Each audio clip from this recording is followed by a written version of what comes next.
খাঁচায় যদি বন্দি করে রাখে 1 বছর না 3 বছর না 1000 বছরও তবুও বাঘ বিড়াল হয় না, বাঘ বাকি থাকে। 1000 বছর পর যদি বের হয় তখনও তার হুঙ্কার শুনলে শিয়ালরা ল্যাজ গুটিয়ে পালাতে বাধ্য থাকে।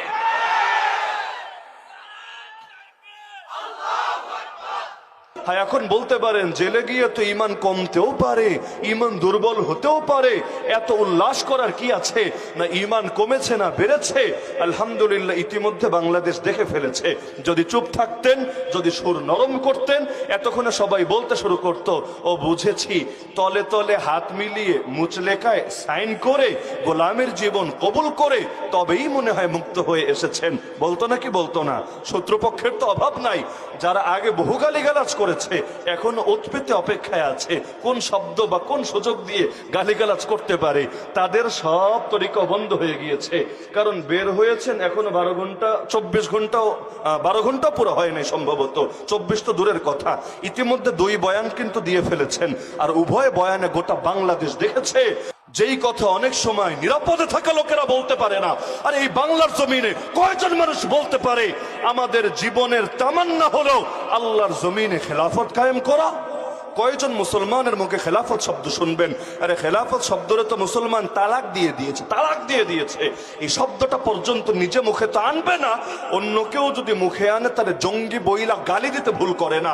আরে খেলাফত শব্দ বললে, জিহাদ শব্দ বললে, আমেরিকা যদি জঙ্গি বলে গালি দেয় আল্লাহর কসম দিলে কষ্ট লাগবে না? নরেন্দ্র মোদী যদি জঙ্গি বলে গালি দেয় আল্লাহর কসম দিলে কষ্ট লাগবে না? আরে নেতানিয়াহু অথবা জায়নিস্তান যদি জঙ্গি বলে গালি দেয় আল্লাহর কসম দিলে কষ্ট লাগবে না?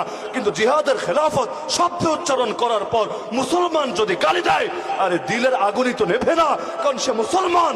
দরকার ছিল সে আমার সহযোগী হবে, কিন্তু ভাই যখন ভাইয়ের দুশ্মনে পরিণত হয় তাদেরকে দমাতে আর কি লাগে? কত বড় দুঃখের বিষয়, নিরাপদ থাকা মানুষগুলোর মুখ দিয়ে খেলাফত শব্দ আসে না। আল্লাহর বান্দা বের হয়ে ঘরে ঢোকার আগে, ঘর তো পরে, নিজের মাদ্রাসায় ঢোকার আগে, মাদ্রাসা তো পরে, নিজের এরিয়ায় ঢোকার আগেই সেই মোহাম্মদপুরে আল্লাহ করে মসজিদের সামনে দাঁড়িয়ে লুকিয়ে লুকিয়ে না মাইক হাতে নিয়ে ঠিকই বলে দিয়েছে, আমি আমার জীবনকে উৎসর্গ করার ঘোষণা দিচ্ছি আল্লাহর জমিন, আল্লাহর কালিমা বুলন্দ করার জন্য, হয়তো খেলাফত নয়তো শাহাদাত। আল্লাহ নবীর স্লোগান ছিল এটা। হুবহু ভাষ্য মানে বাংলা শব্দটা এক না, কিন্তু আল্লাহ নবীর কথার খোলাসা, এই কথার খোলাসা এক। মক্কায় নবীকে যখন অফার দেওয়া হচ্ছিল, আবু তালেব তোমার ভাতিজারে বোঝাও কি চায়।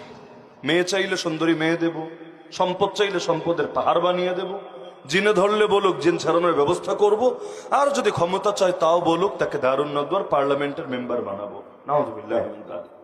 আল্লাহ নবী স্পষ্ট বললেন, ফাওয়াল্লাহি, আল্লাহর কসম করে বলছি, লা ওয়াদাউ শামসা ফি ইয়ামিনি ওয়াল কমারা ফি ইয়াসারি আলা আন আতরুকা হাযাল আমরা মা তারাকতুহু হাত্তা ইউযহিরাহু আল্লাহ আও আহলিকা দুনাহু। আল্লাহর কসম করে বলছি, আমার ডান হাতে যদি আকাশে সূর্য এনে দেয়, বাম হাতে যদি আকাশে চাঁদটাও এনে রাখে, তবুও তো আমি আমার আদর্শ ছাড়বো না, যতদিন না আল্লাহ তার জমিনে হয়তো ইসলামকে করবেন জিন্দা, অথবা ইসলামের জন্য আমি হব মুর্দা। হয়তো ইসলাম হবে জিন্দা, না হলে আমি হব মুর্দা। এ দুটোর কোনোটা হওয়ার আগে আমার মিশন কিছুতেই থামবে না। তো হয়তো ইসলাম হবে জিন্দা, না হলে আমি হব মুর্দা, এটাই তো। হয়তো শরিয়াত নয়তো শাহাদাত, হয়তো খেলাফত নয়তো শাহাদাত। বাক্য ভিন্ন কিন্তু উদ্দেশ্য এক, মিশন এক, ভিশন এক। এটাই তো হওয়া দরকার প্রতিটা মুমিনের।